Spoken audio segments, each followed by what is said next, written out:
Hi everyone, Shahana here from TPT Therapy. In this video, I want to share with you some tips to protecting your family from the emotional impact of the coronavirus. Firstly, I want to show you how the stress and worry of this epidemic might be affecting your family's well-being. When we're stressed or worried about something like many of us are now, our bodies feel that stress inside, and our brain flicks into protection mode. When this happens, part of our brain lights up that helps us when we feel threatened or unsafe, and this is called the reptilian brain, or our monkey brain. When our brain is working from the monkey brain, it chooses whether to help us survive and deal with the stress by going into 3 modes. 1. Fight mode. You might notice that you or your children or those around you seem more angry, frustrated, argumentative and snappy. This is usually fight mode. If you're the type of person who goes into fight mode, then you're likely to deal with the stress and try and protect yourself by fighting back. That might be through heated conversations about what's going on, snapping and becoming more irritable, or for some of us, we find our way in fight mode by being more proactive because that helps us feel like we've got some control. 2. Flight mode. Other people go into flight mode. This is where the fear and worry takes over, so much so that you feel threatened and you need to get away. People in flight mode might want to be alone. They might hide or isolate themselves. They might need to walk away from any discussions about the virus, or they might want to avoid all of the news reports and things on the internet. Their best method is to get away from whatever's causing them to feel threatened. 3. Freeze mode. When someone's in freeze mode, they can often feel overwhelmed by the threat. In this case, that might be the news reports, money worries, people wearing masks in shops, and the fact that the children's schools have closed. All of that worry makes the person feel like they just don't know what to do. They can't think straight, they may feel like giving up, or they might feel like they should be doing something but they're not really sure what that thing is. Often they're stuck in their head, and that's what makes them feel like they're frozen. A little bit of stress is okay. It helps us deal with the problem and helps us to figure things out, like what are we going to teach our children while they're all off, or making sure that we can sort out our finances to keep us afloat. But too much stress can have a negative impact on your well-being. So what are the effects? 1. Your emotions will be stronger. You might be feeling more anxious and teary than usual. You might feel cross or angry at the situation. You might be fine one day and then feeling really stressed the next. And this is really normal. But it's important to be aware of this so that you're not blaming others for your feelings or you're not feeling out of control. 2. Your thinking brain may turn off. So it might be harder for you to think straight right now. You might become a bit forgetful and disorganised. You might start to snap more at your children or loved ones, and that's because your thinking brain's turned off. And your thinking brain is the part of your brain that helps you to understand other people's feelings and reflect on your own behaviour. So keep this in mind and look out for this in your teenagers and your partners and anyone else around you too. 3. Your immune system might shut down. If your survival brain is on for too long, your immune system doesn't work as well.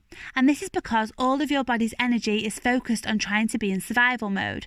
So it's really important that you find ways to take control of your stress and your well-being and calm yourself down enough for your thinking brain to flick back on. With everything that's going on right now, this is not the time to have a low immune system. So high levels of stress are not helpful right now. 4. You might find it harder to connect with your family. When you're in survival mode, you might find it harder to connect with your children, partner, or loved ones. And this is because your brain's so preoccupied that it forgets to think about other people.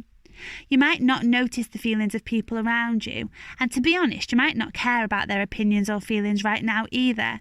And this is true for your teenagers too. They might find it hard to think about anything other than themselves and how this is affecting them. Be careful not to spend too much time talking and worrying about yourself, and remember that everyone in the house has their own feelings and worries, and everybody's feelings are valid. Even the fact that your daughter can't see her best mate right now is valid.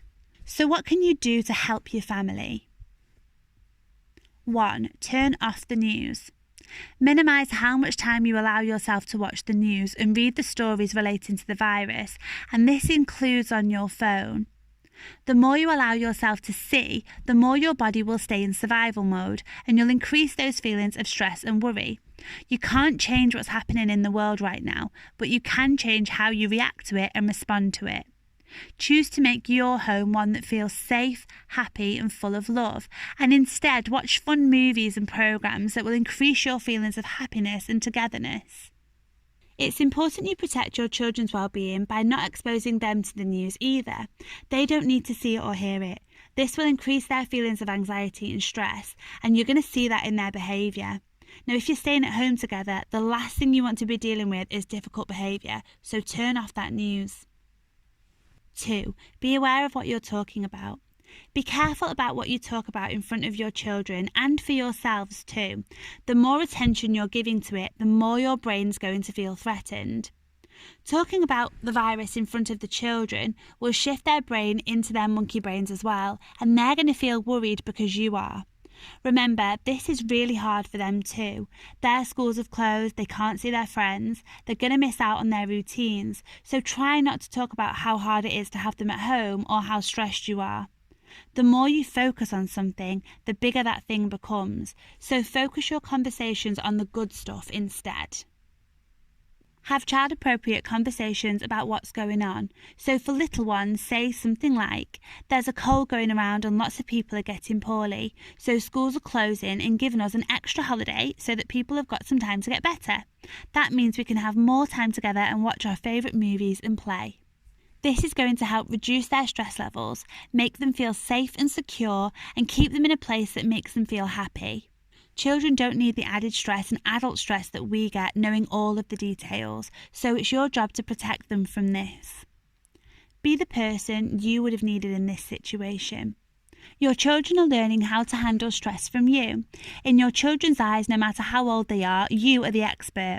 So what you do is teaching them what they should do when they're feeling stressed, when there's an epidemic, or when there's something that's serious. What do you want to teach them? Do you want to teach them to panic when they're feeling stressed? Or to watch the stressful news so much that it takes over? Or to make decisions based on fear? Or do you want to teach them how to stay calm, think clearly, and focus on maintaining control and looking after their happiness and well-being? Focus your attention on building connection together and see this as a great opportunity to get to know your kids. Replace stress with love. The best way to calm your brain and help you come out of survival mode is to focus on love. Stress hormones can't survive where love hormones exist.